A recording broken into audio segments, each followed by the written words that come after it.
arriscadas. Comentei com a outra turma agora há pouco, eu nunca trabalhei num lugar onde eu corrigi tanta questão no quadro.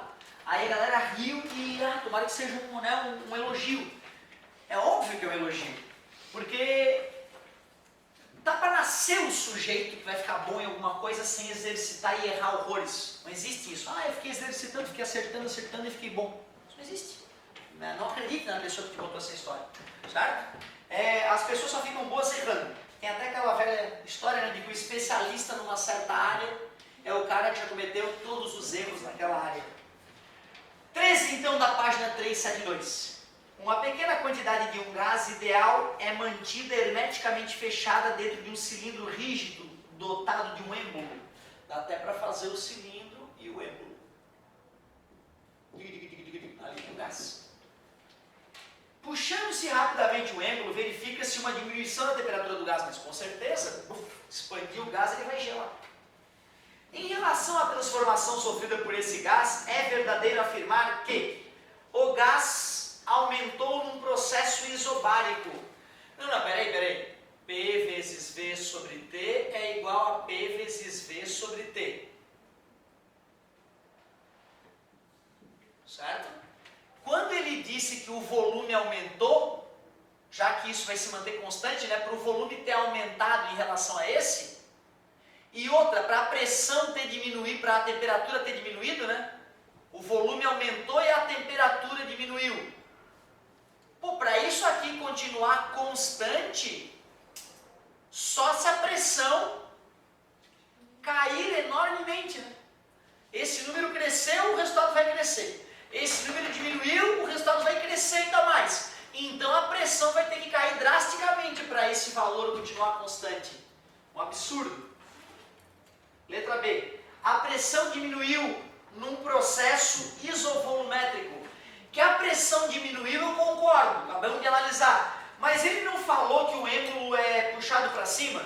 Se o êmbolo puxa para cima, o volume cresceu. Está ali o raciocínio, ó. O volume cresceu. Então, tanto a A quanto a B, por enquanto, são falsas. Bom. Letra C. O volume aumentou num processo isotérmico. Mas engraçado, o cara falou ali diminuição da temperatura. Como é que é isotérmico? Não pode, bom. Letra D.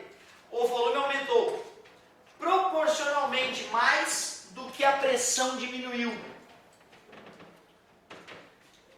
O volume aumentou.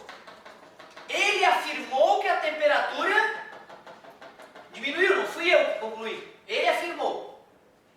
Se a temperatura tivesse permanecido constante, a proporção na qual o volume aumentaria seria igual à proporção na qual a pressão se reduziria, que seria uma transformação isotérmica.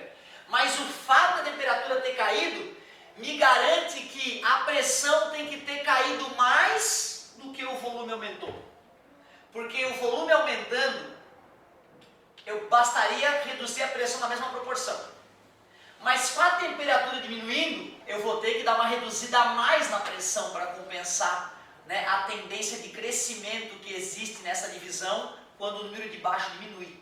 Então, a letra D ficou falsa porque ele disse que era a mesma proporção. Ou, aliás, o volume aumentou proporcionalmente mais do que a pressão diminuiu.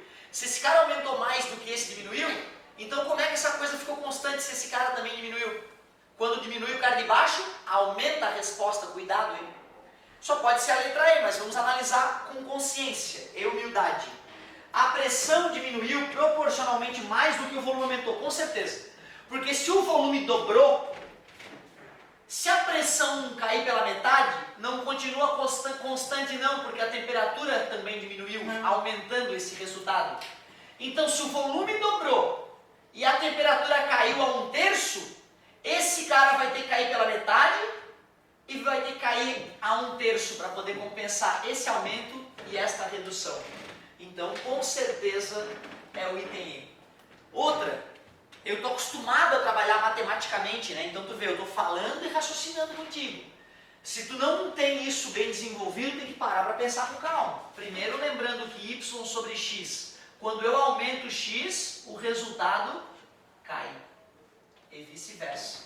Diminuindo o x, o resultado da divisão aumenta. grandezas inversamente proporcionais. Perigosinho aquele item ali. Muito bom. Show. Quem dá mais? Vamos que vamos.